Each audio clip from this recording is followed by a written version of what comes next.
the deadliest animal known to man and the second deadliest animal known to man frequently have run-ins. Which will emerge victorious is often just a test of time. What's it?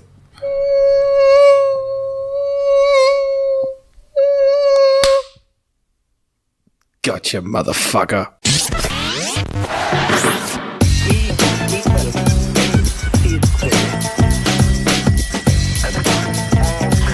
How hard this was to research and try and sound genuinely like I was doing work. I don't like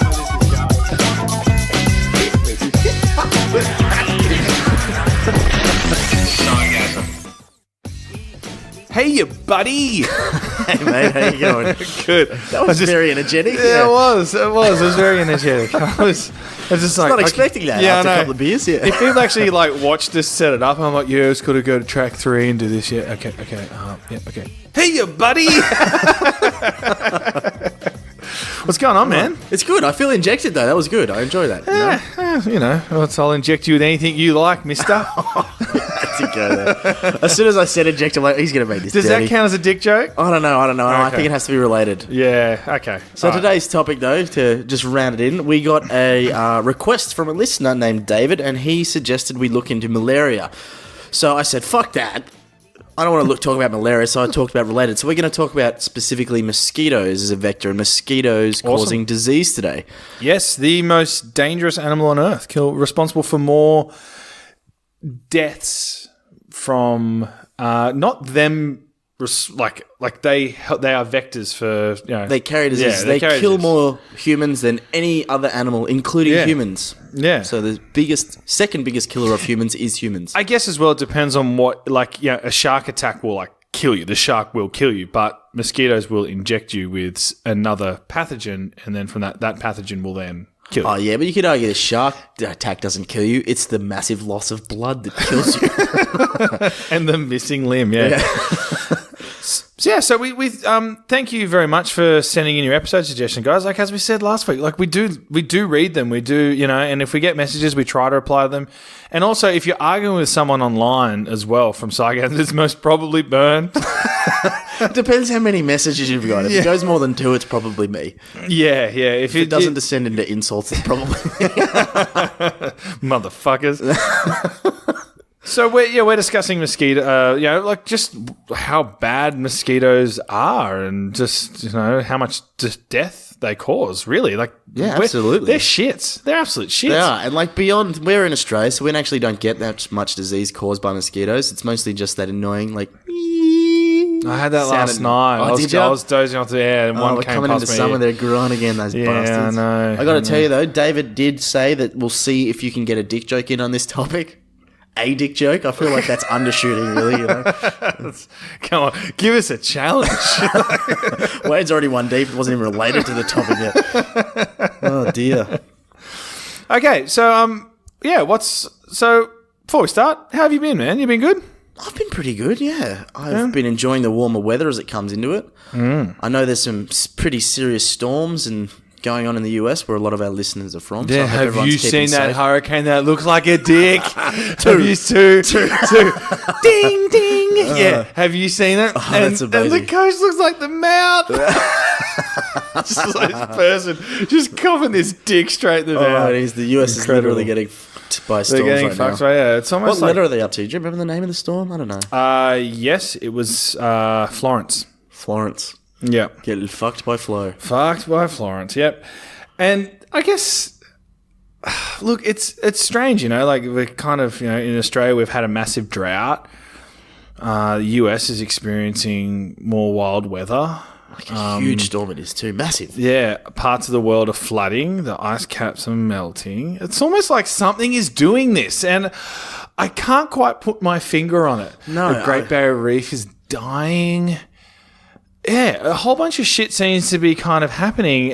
It's kind of... I wish the scientists would have predicted this. I know. I wish there was some way out there we could explain what was going on. I know, right? If because we keep getting told that, there's nothing wrong. This It's like, fucking hell. I wish there was something we could do I about wish there was this. Well. yeah, Some I know, change we could some make. change we could make, like for instance, if it had to do with energy, maybe we could, find different ways of generating large portions of energy and, be a bit more responsible. Maybe taking care of an environment better might help. Who knows? No, who knows? It's hey, we just got to leave it up to the gods. All right, we've got to leave it up to the gods. Just pray and hope. Just pray and hope. That's the only way to Thoughts do and this. prayers. Thoughts and prayers for everyone. And how have you been? I've been good, man. I've been good. Just doing my thing. Just doing science and all that type of stuff. hockey What we and- do. A lot of hockey. Yes, a lot of hockey. A lot of football. Just sport, man. Sport, dude. I'm at my happiest, man, when I am just like playing sport, watching sport,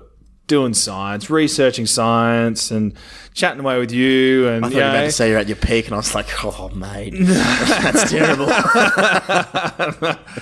And I guess that's the thing. Hanging out with my wife and all that stuff. So just having a good time, man. Life's pretty good for old Wade at the moment. Just rolling with it, aren't you? Yeah, it's things are pretty good. I'm pretty content right now in my life, and and as the podcast is going well, and so I'm pretty content Thanks to where everyone I'm for your at. support. You've made Wade a very content man. Yeah, yes. Thank you for the content. I appreciate it. I'll take good care of it. Okay, so let's do this. Let's talk mosquitoes. Motherfuckers. Those little bastards. All right, well, let's just reel out some stats first. Now, there's a bit of variation around with the stats. So the reason for that is you get outbreaks with different diseases. So year to year, deaths and illnesses caused by mosquitoes go up and down. But on average, mosquitoes are responsible for killing somewhere between about 700 and 800,000 every year. Wow. Which is a huge amount of people. That's deaths. That's how many people die because of mosquito-borne illnesses. Now, the WHO, the World Health Organization, claims the number of deaths each year is actually in the millions as well. So it could be about just another like 200, 300,000 higher than non-reported that. deaths and things like that. And because Exactly. like in the poorer nations that don't have those facilities to report deaths and things like that, where people just deal with die. it. Yeah, and that's it. right. Yeah, and I guess another thing as well, it really depends a lot of it on the climate and things like that too, because one would need to understand the climate better so they can better predict outbreaks of malaria. So, for instance, if it's a good season for mosquitoes to breed because of humidity, or they're predicting this or that, Huge factor. Where Yeah. mosquitoes can actually live. Yeah, I wish there was a way that we could somehow predict how diseases would move because of, these different weather patterns. That's strange, isn't it? Jeez. Now, somewhere between 700, 800, up to 1 million is how many people actually die. That's huge. That is huge, but let me go a bit further here. The figures of actually how many people are infected are way higher, and these freak me out a little bit. We've got about 7.5-ish billion people on the planet, right? Mosquitoes carry dengue, they carry Zika, they carry yellow fever. What else we got here? Obviously malaria. A whole bunch of different diseases. Let me run through it. There's about dengue. There's about 100 countries with dengue in it, and dengue affects somewhere between 280 to 520 million people Holy shit. every year. Is that like people not wiping their ass probably when they get dengues? I get it. Isn't that a dangly? Yeah. Wow, that's a scary figure. That's a huge number, isn't it? I had no idea it was that high. And that comes from a 2013 paper in Nature. That's how high the estimates get, I don't mean to make a joke about these illnesses. Well, These are serious. I just did. I'm sure we will, but yeah. But I just want the listeners to know that just because, I don't think our listeners have a problem with this. This is why they keep listening. I just want people to know that, when we make a joke or stuff like that, it's like, I deal with stuff that's really full on by making a joke about it. I think we both do. When stuff happens to either of us, we're always first to crack a joke to one another about it. If you are offended by our jokes, that's kind of how humour works. Go and listen to one of our past episodes on the offence caused. Or what was it? No offence intended. No offense intended, and we just offended everyone. Yeah. And then people got offended. You didn't get, did you? Yeah. Anyway, sorry, go on. I'm That's right. sorry. All right. Well, I keep Zika. interjecting. Remember Zika when that came out? Zika, yes, I remember the Zika virus. Yeah, that was South America is where that started, wasn't it? No, it actually was around before then, but the biggest outbreak happened in Brazil about 2016, 2017. And that was around the time of the World Cup, because I remember that people were really worried about it spreading from the Football World Cup. Yeah, that's was right. held in Brazil It at that did time. spread. There's about 70 countries that now have cases of Zika carried by mosquitoes present. Oh, God. Which is huge. I think there's 200 and plus countries in the world. 70 of them now carry the Zika virus. Yellow fever is another disease carried by Jesus. Yellow fever is another disease, and that affects about 100 to 200,000 people per year, which doesn't sound like much when you look at dengue, but it has a huge death rate, well over 10%. So if you catch yellow fever, somewhere between about 10 and 20% of people are going to die. Yes, it's present in Asia, Wade, all right? I didn't say it.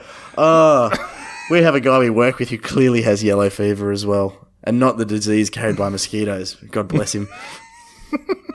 There's West Nile virus, which is another one.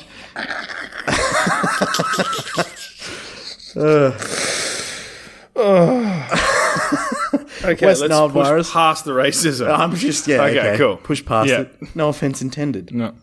And that causes your nervous system to freak out and fail, which freaks me out. I reckon if I was going to get a disease, I really wouldn't want it to hit my nervous system where you just start to collapse, fail breathing, a whole lot of things start to freak out. Japanese encephalitis, which has a mortality rate up over 30%. Oh my gosh. Yeah, it kills about 10 to 20,000 people per year. This other disease, which I found on the WHO site called, chikungunya, which has irregular outbreaks. Like the outbreaks go up and down, and it's infects upwards of about 200,000 and even up to 1 million cases in some years, depending on the outbreaks. Whoa. And then there's, of course, malaria. That's present in 95 countries. It's estimated that about 3.2 billion people are at risk of malaria. And 3.2 billion. Yeah, about half the world's population are at risk of catching malaria. Crazy, That's right? ridiculous. Yeah, okay, well, let me keep going. About 200 to 600 million people are infected every year with malaria. And it kills about 500,000 of them every year. 500,000. 500,000 people die from malaria every year. Holy shit. Yeah, it's a huge number. And 200 to 600, somewhere in there, million people infected every year with malaria. You think about like those people can't work during that time. They could, spread the disease. Like they're really out of action. Malaria can be pretty full on disease. Oh, yeah, it freaks you out, malaria. You Yeah. get like serious fevers. You have hallucinations. All kinds of crazy crap goes on when you get malaria. So, yeah, I don't make it malaria. Those aren't all the diseases that are carried by mosquitoes, too. There's a huge list here. Those are just the biggies. They're pricks, aren't they? Yeah, they're pretty hectic that they can carry that many diseases. And there's a type of mosquito that, get this, only bites humans. So it just carries diseases between us. That's its whole purpose in life, the little fucker. Is it? It's only the females that mosquitoes that actually suck blood, isn't it? Yeah, I'm glad you said mosquitoes, but yeah, that's true. Yeah. And sexist. All right, we're on a roll on this episode. Dear. Made jokes know of it was gonna diseases, go down this way. racism. We've chucked in a dick joke. I should and apologise now to you Ronald. made a sexist joke. You, couldn't my help it. friend, are a piece of shit. Oh, the fruit was hanging so low. I do feel a little bit dirty about it. Yeah, you need to apologise right now. I do. I apologise to all of our female and Asian listeners out there for the content. But I'm going to try and make it scientific. This was actually a really good episode to talk about because it wasn't fucking psychology-based. It was actually science-based, which was fantastic for me. Biology, hardcore science, cream on top, perfect. Now, the problem with mosquito-borne illnesses is they're super complicated. Okay, they move up and down. Some diseases are actually on the rise. Dengue and Zika, for example, are actually going up around the world. They're becoming more commonplace. But the big one, malaria, is actually, the death rate in malaria is actually falling. And it's dropped about 50% in the last sort of 15, 20 years. Wow. So in the year 2000, it infected killed twice as many people as it does now. Is that because it's being removed from certain countries? Because you said before it's found in how many countries? You're saying malaria is found in 95 countries, something I like that. believe? 95 countries, I think it was. Yeah, 95 countries. So do you think that it's because it's being better managed in those other countries that they're just non-existent in those areas? Yeah, a big part of it is better management and also better treatment options as well. So if you do catch malaria, they're reducing the amount of people that actually die from it. And there's also a lot of other stuff which we'll get into a bit later. But obviously talking about mosquitoes, we have to talk about managing the mosquitoes. That's the best way of dealing with these diseases, is managing them. And one of the best ways we do it is like insecticides and things. When you think insecticides and mosquito management, what kind of... Well, I think DDT. Oh, really? And I know I think that because we discussed it and you told me to research it. So what did you find out about DDT for me? Didn't have time to read. No. So with DDT, if you follow a lot of skeptical podcasts and sites and things like that, there's a kind of a battle going on at the moment between environmentalists Woo. Yeah, and also those who, I don't know what you would call them, like chemophilic, but then again, not just because you support DDT doesn't mean you're chemophilic.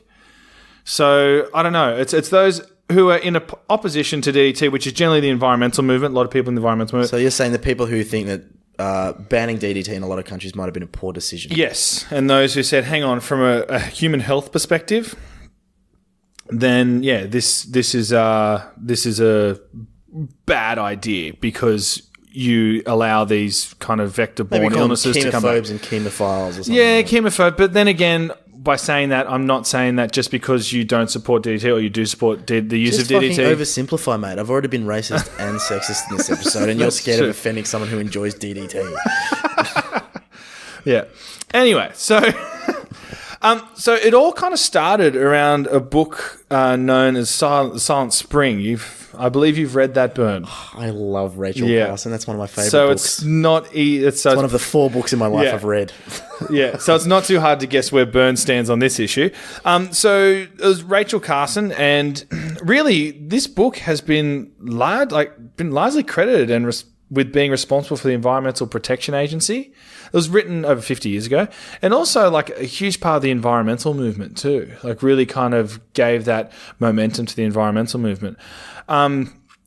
I personally think it's kind of sad where the environmental movement has gone for the extreme ends of the environmental movement. Yeah, there's a lot of eco-terrorism and some pretty extreme stuff. I agree with that. But I think with any kind of ideas like that, there's always a spectrum. And those people who say, oh, yeah, I'm environmental. No, chop this down. We need this. Or no, resources are paramount. And then you got the other side who are like, don't use GMOs and this and that and blah, blah, blah, blah, blah. Don't mess with Mother Gaia. Yeah, exactly. I kind of think that, certain aspects of, for instance, like some of the things that Greenpeace do, I don't agree with. I personally don't agree with. Yeah, no. The way that they behave. Fair, and I believe that in doing that, you spread misinformation and you really put a target and you allow people in the opposition to paint everyone with the same brush. Yeah. And that's where I think shut down a lot of dialogue too, honestly. Absolutely. By throwing blood on people and things like that to try and, or paint and, it's making people feel like they're pieces of shit probably isn't the best way of getting a dialogue going to kind of find a healthy medium. Not going to change their mind. Yeah, you're not going to find a healthy median if you're there spitting at people, throwing blood at them, telling them they're a monster. Yeah. And I feel that has definitely happened with the vegan movement. Yeah. Personally. Yeah, elements of it, I'd agree with Elements, yeah. I'm not saying that all vegans are bad. I'm just saying take a fucking joke. Right? Seriously, it's a fucking joke. Anyway, this has been more about my opinion than anything else. Okay, so, all right. So, although the book has had much good come from it, like the birth of EPA, the environmental movement, all that type, all fantastic sort of things. Fallen out of it. Exactly. Yes, it can be refined, needs to be worked on. They're replacing and improving on, but at least it started helped push those things, gain the momentum. It made people pay attention to the effects they have on the environment, which I think is fucking awesome. So in regards to that, the book has been great. It was written over 50 years ago. Now, one of the things with it highlights is DDT, okay, which is the reason I'm talking about. You're treading so carefully because you know how much I love Rachel Carson. No, I'm not. You don't give a fuck about me. What am I talking about? Yeah. I don't really. I can't believe you think that I give a shit about what you think. It's just that self-inflated fucking ego you've got. So DDT, about the chemical, its name is dichlorodyphenyl trichloroethane.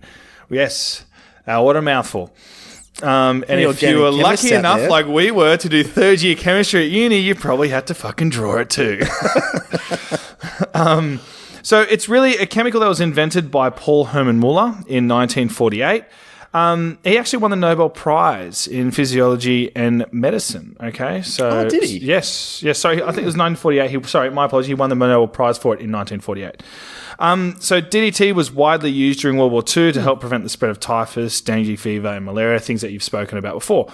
Really, think about soldiers being in those conditions, when they're in Europe and also as well, like areas where there could be, vectors for those type of illnesses. Yeah. Shitloads of people, swampy. Exactly. So when looking at this issue, to try and paint it black and white is a disservice. And I'm not going to spend a lot of time talking about it. Like we could do a whole fucking series on it. But the main thing I want to kind of get across to listeners is the pros and cons of DDT. Okay, one of the pros. There's been no reported deaths, from appropriate DDT use, and as well, malaria and other vector-borne illnesses are far more dangerous and more likely to kill you than DDT is. Oh, totally. Okay. Now, obviously, the cons of it are that it bioaccumulates. Even the International Malaria Forum says it should not be used outdoors or in natural areas.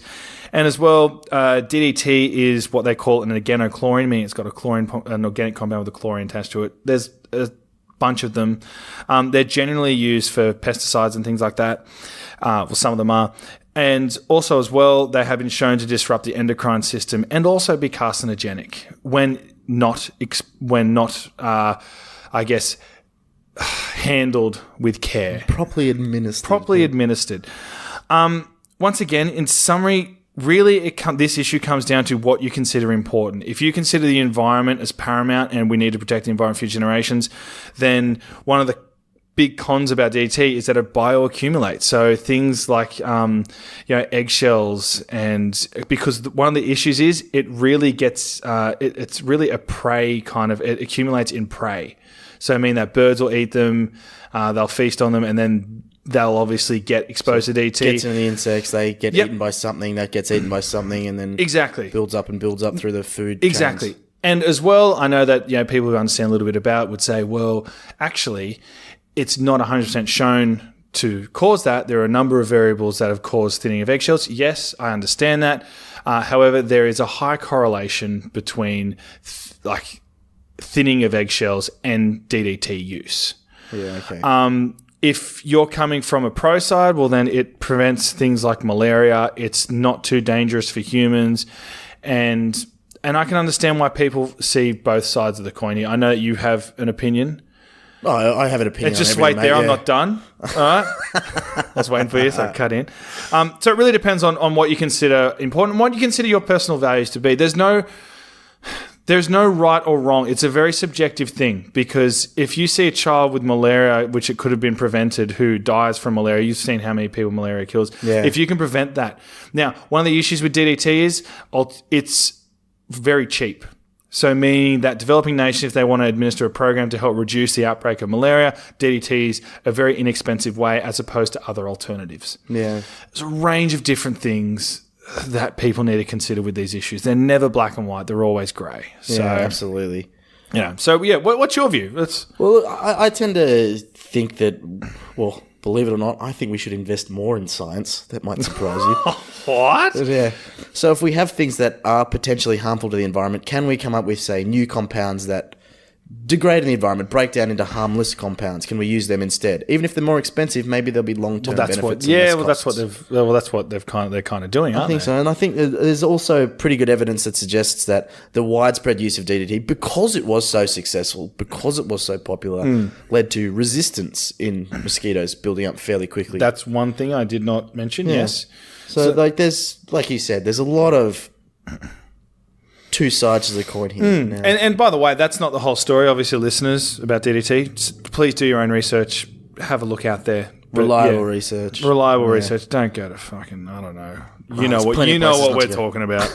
You know the websites we're talking about. Yeah, it becomes a really difficult issue, doesn't it? And we've had discussions with people in our, I suppose you'd say, our own echo chamber who disagree with my personal feelings on the use of DDT, saying we should use it more, we shouldn't have just cut it out. There are many things that DDT, or many lives that DDT could have saved, and I'm usually at the other end of that spectrum, I suppose, just say, well, maybe, but if we rely too heavily on DDT, we're going to get all these other environmental factors, from resistance to, environmental impacts on the food chain. We should have invested more in alternative ideas. Yeah, I agree. Yeah, so that's a quick summary of DDT for the listeners. Now, when I was looking into this, some of the best, most effective control measures for mosquitoes were the insecticides. There's a variety of them from DDT, but a lot of them seem to be short-term solutions. The best long-term solutions, which surprised me, was some of the most basic ones. Things like using mosquito nets, things like taking care of standing water, the breeding grounds for mosquitoes. If you clear out standing water sources. Clothing and just basic repellents make it hard for mosquitoes to find where you are. If the clothes are on, they can't smell you or detect you. Same with some of the repellents out there. These really basic, cheap options are super effective and a really great way to manage diseases. I thought that was quite incredible. That's an easy thing, is just get a mosquito net. Like, how obvious. That's been around for so long and it's still one of the most effective measures. Yeah. I love environmental health. That was what my degree was in. That was on I was about to say, I hope you like it. Yeah. That was what my degree was in. Spent a few years studying it, didn't you? Yeah. Yes, I did. Yeah. Not very well, but I did. Spent a few years drinking there too, but that's all right. Yeah. From what I remember, I really enjoyed university. Now, all these measures obviously have their place, but we are starting to get more techno and a bit more advanced. And I found these new techniques aimed at prevention, which I thought were pretty cool that I'd like to talk about too. Go for it, mate. So what we used to do is we used to sort of detect outbreaks based on human cases. When symptoms would pop up, we'd notice the symptoms. We'd notice there was a few people showing up to hospitals with these sort of symptoms. We go, shit, there's an outbreak. And then we'd try to manage it. So it was almost like the outbreak had already started and we tried to stop it there. There's a few techniques coming out now from around the place that are trying to identify these diseases in mosquitoes. So before they get into humans and just completely cut off. Yeah. And there was a Purdue University invention which uses electrodes to detect different viruses. So they put an electric current through it and the viruses change the shape. Now the thing is, it's a virus, so they can't detect bacterial or malaria parasites in mosquitoes, but things like dengue, things like Zika, they can detect. And if they use it on mosquitoes, they can detect it before it gets into the into the humans. Which means that they can how do they run a current? So it looks like, you can go on and check it out. It's from Purdue University and it looks like a little electrode. And what they do is they get the mosquito and they sort of essentially grind it up and break it down into bits. And a certain current that they put through means that the particular chemicals in these particular viruses will be going one way because they've got different charges on them and they'll be able to detect using the specific viruses in there because it's RNA versus DNA as well. So there's other stuff going on. Okay, basically a whole complicated series of biochemical interactions with electricity allows them to detect the presence of viruses. If you collect a large enough sample of mosquitoes and test them, you can tell how many mosquitoes in the population are carrying these viruses. And you can say, well, this population in this area is very likely to lead to an outbreak because there's so many mosquitoes carrying these viruses. Which is pretty rad. Yeah. So they can get there before it happens. And then they can introduce antiviral drugs. They can introduce all the things I was talking about before, the mosquito nets, before it hits that area and stop it in its tracks. Okay. So by taking a sample population of from the local area, they can say, okay, and this sample has this. So overall, you guys are at a high risk of having a malaria outbreak. So let's implement. Well, it'd be these Zika and strategies. dengue because they can't test for malaria. Sorry, my apologies. But so that's the idea. Okay. But good news, there's Italian researchers, 2016, found a way to examine the population of mosquitoes to extract RNA from them. So if they have a virus, or even if they have malaria or anything that's producing their own sort of proteins, they know the viral or the malarial RNA, mRNA, whatever, just basically a fancy word for genetic material made by a disease that is being produced. And if they can find it, they can build a database and they can make a database of all the different kinds of diseases carried by mosquitoes. And in that database, they can then go around to different areas, grab a bunch of mosquitoes, same idea, grind them up, see what DNA is present or RNA is present in them, and then determine again whether the mosquitoes have a high prevalence of these diseases in them before it gets to the human stage. So there's other technique. There's another technique which is kind of similar, which was developed by the University of South Australia, which is like a spit test for mosquitoes. Represent Australia. Yeah, so it's like a spit test. So they collect mosquito saliva instead specifically, and they get it from that, so they don't have to grind up the mosquitoes. They can actually take spit. I have no idea how you get spit out of a mosquito, but they can get spit out of a mosquito and test it for the same thing and find these diseases before they get to the humans as well, which is rad, you know. Imagine being able to stop a disease before it gets there. You just know it's coming. You're going to say, this is rad. Imagine being able to get a mosquito spit. Wonder how far they can spit. Better than them swallowing. So that's really cool because all of the management practices around the world are dependent on humans contracting the virus and then developing the symptoms. But these three approaches are basically different ways of identifying diseases in the mosquitoes before it gets to the humans. Wow. Right? It's just pretty cool. That Three is different cool. ways to do it. Yeah. That's so I guess it's one of those things where these preventative measures are key in combating these issues that we get with mosquitoes. Like, to eliminate them, you know, with DDT and stuff, obviously there's environmental consequences and stuff. But what can help and limit, I suppose, that need for DDT and things like that are also other preventative measures as well. So it's kind of like putting the two together in like a marriage, marrying the two ideas together and saying, these are the type of things. I'm not saying they're not doing it, and I'm not saying that oh my God, Sci-gasm podcast has come up with a way to combat malaria. So mosquito nets and a bit of DDT. Next week, we're tackling the war in the Middle East. Tune in, guys. Tune in, guys. It's not as hard as you think. We just need a shitload of pita bread and some hummus. Is that a second racist joke? I think that wasn't it? I don't know. I think that might just be cultural insensitivity rather than racism. Yeah, I think you're just culturally insensitive. I gotta say, racist I love piece of pita shit. and hummus, so I don't know if it's that insensitive. Yeah, no, they're both very nice. But no, it is pretty cool though, right? Being able to use this technology to keep combating and predicting diseases before they occur. Yeah. Now, obviously, that seems kind of expensive and very sort of down the track. There's a lot of testing involved. One thing I found that was really cool, which was sent us to by David, but it's something I wanted to have a look in, was that they're actually starting to lace insecticides in paint. So people that live in high areas of malaria and of these mosquito-borne vectors can paint their houses with this stuff. And different to like the ways of old where we just spray insecticides over everything, it's just on the walls of houses. So it's not getting into the environment. It's just keeping the mosquitoes away. It's only the mosquitoes that are coming specifically to the places where people live. And what it's actually doing is reducing their occurrence. Now, there's a few different insecticides you can lace in a paint. It's not uncommon. Now, what was really cool, I found a 2010 study which actually confirmed that these paints can be effective against susceptible mosquitoes, so mosquitoes that haven't been influenced by this insecticide, as well as resistant mosquitoes as well. It has an effect on them too. Wasn't there a push to also make like sterile mosquitoes and stuff like that? So would you reduce the use of pesticides? Sorry, I just got this dirty look from Bern then. He's Yeah, like, fuck, you mate. piece of shit. That was my next That point. was my next I'm point. getting there. Oh, sorry, mate. Let me talk Continue. about paint first. Fuck, okay. Give the people what they want. Now, the cool thing I found with this study in the paints, before we get to genetic modification, Wade, was that the effectiveness is actually The listeners surprisingly. need to know about the paint. I know. Fuck, let me just talk about some walls, okay? You can get it in blue, in yellow, green. You can paint it on anything. You know? Wall, bam. Malaria-free paint.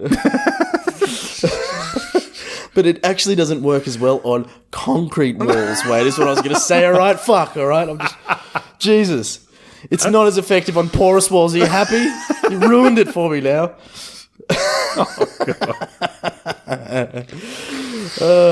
Okay. All right, well, let me go on to this GMO thing. Let's just fucking skip forward then. God. Now, we want to talk about modifying the mosquitoes, engineering them so We've covered that already, Bert. But Yeah, here's how they do it. Yeah. It was actually developed by, I kind of like this because it's developed by Oxford University and also a private company called Oxitec. Mm-hmm. And what they've been working on is finding, what they basically do is they shoot up male mosquitoes with radiation. And this might come as a surprise. When they started doing this, they found that the males weren't very good at surviving once they'd been irradiated. What? Who would have thought that a big belt of radiation would limit your survival chances? But what they did is they found if they manipulated a gene or a couple of genes in these male mosquitoes, that irradiating them wouldn't actually affect their survival. So they updated, if you will, or manipulated these male mosquitoes with one or two genes so they could bear the brunt of radiation, and what they were then able to do is release all these mosquitoes on females.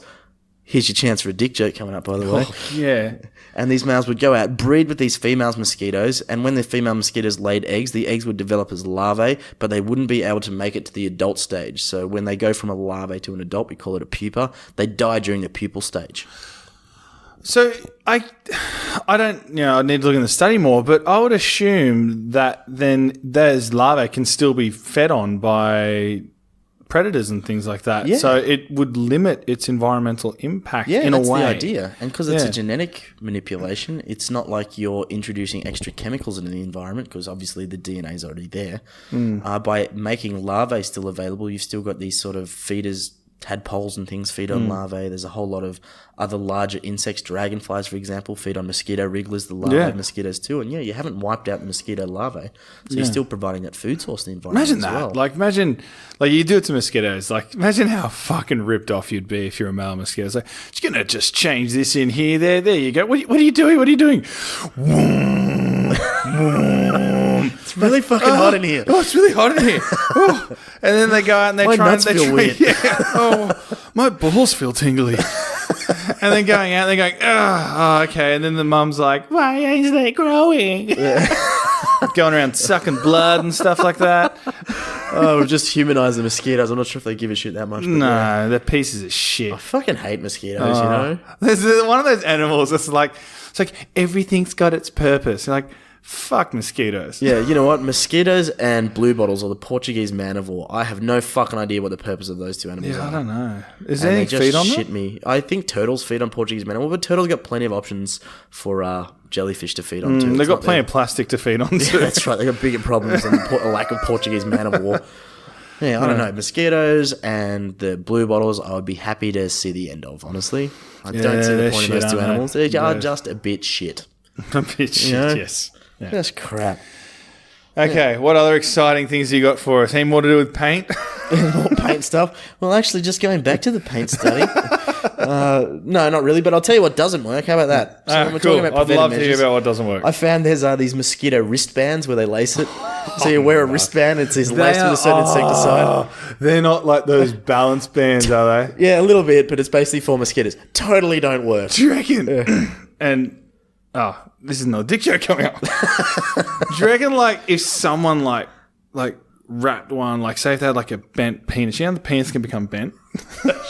Yeah? No. So what happens is the penis can become bent, right? And when it becomes bent, it's a build up of cartilage, right? No, So you can't break your I'm penis. interested You to see can't where you're break your going penis. with this. It's How not are a you going to bone. link this back to a mosquito I band, wonder if someone wristband? because those balance bands that came out ages ago, it's the ones that sportsmen wore. Yeah, I think the holograms or magnets or some Yes, shit. they had holograms of magnets, and I wonder if anyone ever put one on their dick to straighten it back up, thinking it would balance it back up.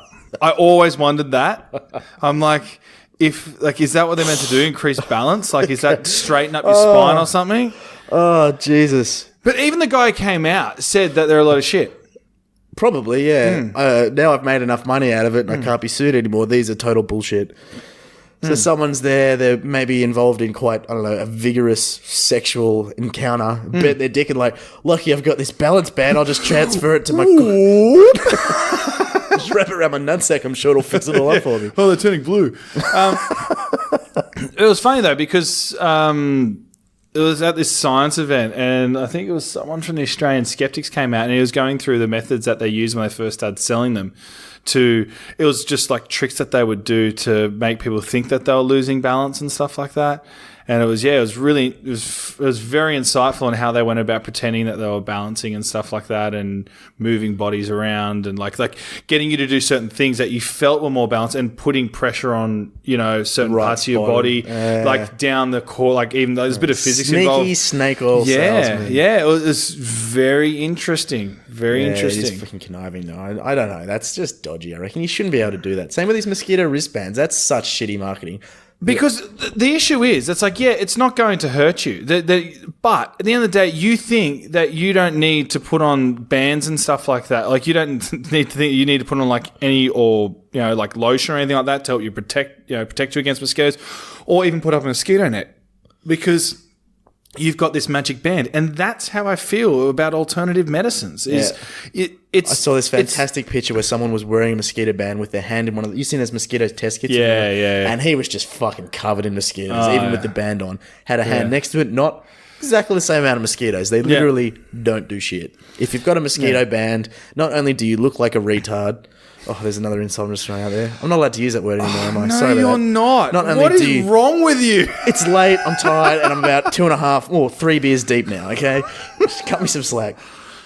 Not only do you look like a goober, you also are a bit of a goober and you just spent money that you could have spent on beer, you know?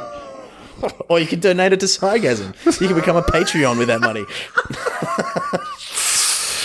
We'll take it.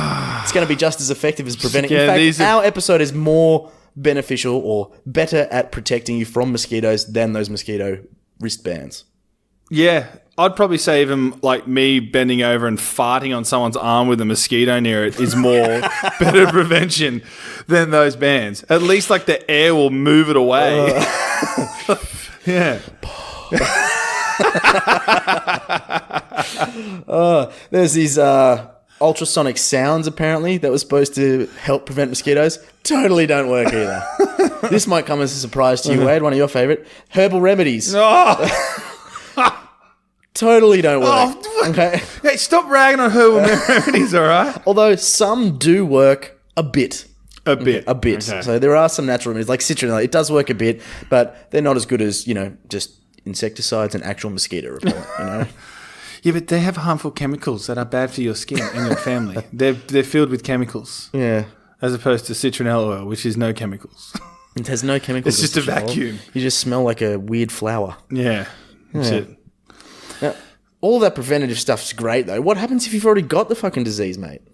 I don't know, Bern. What happens if you already have the disease? Well, I've got some bad news here. There's a whole lot of mosquito-borns out there. Science has still got your back on a lot of things. Malaria, that's the big one. We chuck a lot of money into preventing and treating malaria.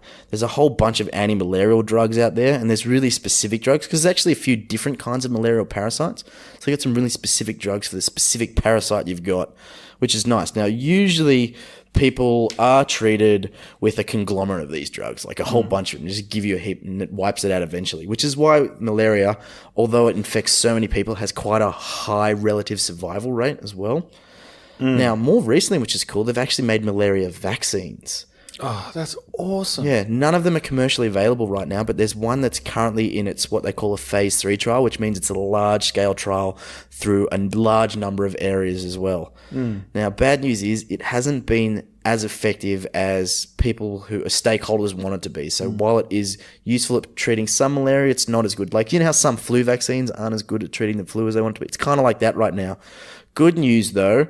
A team from Griffith University in Australia is now developing a vaccine which seems to be far more effective, but it's not at the same stage as testing yet. Okay. Isn't it a shame that, it's like that we have to go through such stringent guidelines to put these things? I understand what you're going to say. Let me finish.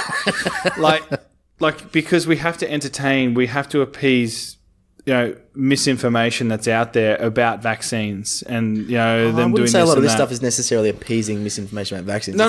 But what I'm saying, but not injecting people full of some dodgy stuff. No.